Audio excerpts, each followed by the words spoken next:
सोचिए, जमीन के ऊपर युद्ध, लूट, आग और तबाही मची हो और उसी समय जमीन के नीचे एक पूरी दुनिया बसती हो। घर, रसोई, मंदिर, पानी, हवा और हजारों लोग। ये कोई कल्पना नहीं, बल्कि इतिहास की सच्ची कहानी है। हजारों साल पहले जब दुश्मन अचानक हमला करते थे, राजाओं के युद्ध चलते रहते थे और गांव उजाड़ दिए जाते थे, तब इंसान ने अपनी रक्षा के लिए जमीन के नीचे रहने का रास्ता चुना। यहीं से भूमिगत सभ्यताओं का जन्म हुआ। तुर्की की कैपाडोसिया की डेरिनकुयू सिटी, भारत के दौलताबाद किले, अजंता एलोरा, राजस्थान के किले, चीन की याओडोंग गुफाएं और रोम मिस्र में ऐसी सुरंगों के प्रमाण मिलते हैं जिनमें से कई 3000 साल से भी अधिक पुरानी हैं।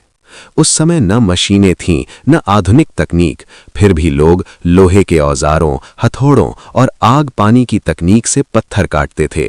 पहले पत्थर को आग से गर्म किया जाता, फिर ठंडा पानी डालकर उसे चटकाया जाता और धीरे धीरे टुकड़ों में तोड़ा जाता।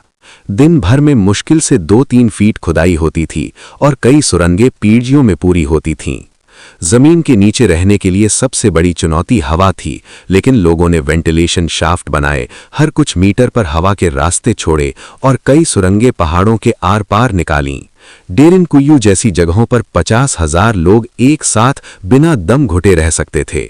पानी के लिए प्राकृतिक जलधाराओं, गहरे कुओं और बारिश के पानी को जमा करने की व्यवस्था की गई थी। खाना पकाने के लिए छोटे चूल्हे थे और धुएं को बाहर निकालने के लिए खास नलियां बनाई गई थीं ताकि ऊपर से किसी को पता न चले।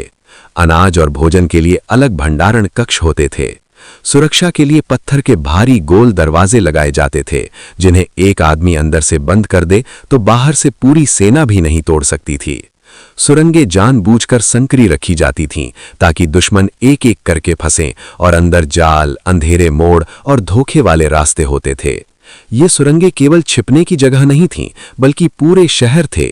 यहाँ बच्चों के खेलने की जगह, सामूहिक बैठक कक्ष, स्कूल जैसे कमरे और देवी देवताओं के मंदिर तक बने थे। लोग कभी कुछ हफ्तों, कभी महीनों और युद्ध के समय पूरी जिंदगी तक जमीन के नीचे रहते थे। कई पीढ़ियां ऐसी थीं जिन्होंने सूरज की रोशनी बहुत कम देखी, लेकिन फिर भी वे मानसिक रूप से मजबूत रहे, क्योंकि ऊपर मौत थी और नीचे जीवन की उम्मीद। भारत में भी राजमहलों से जंगलों और नदियों तक जाने वाली गुप्त सुरंगें बनाई गई थीं ताकि आपात स्थिति में सुरक्षित निकास मिल सके। समय के साथ युद्ध कम हुए, तकनीक बदली, बीमारियों और रोशनी की कमी के कारण लोग सुरंगों से बाहर आने लगे। लेकिन इतिहासकार मानते हैं कि जितनी सुरंगें मिली हैं, उनसे कहीं ज्यादा आज भी जमीन के नीचे छिपी हैं, शायद हमारे पैरों के नीचे।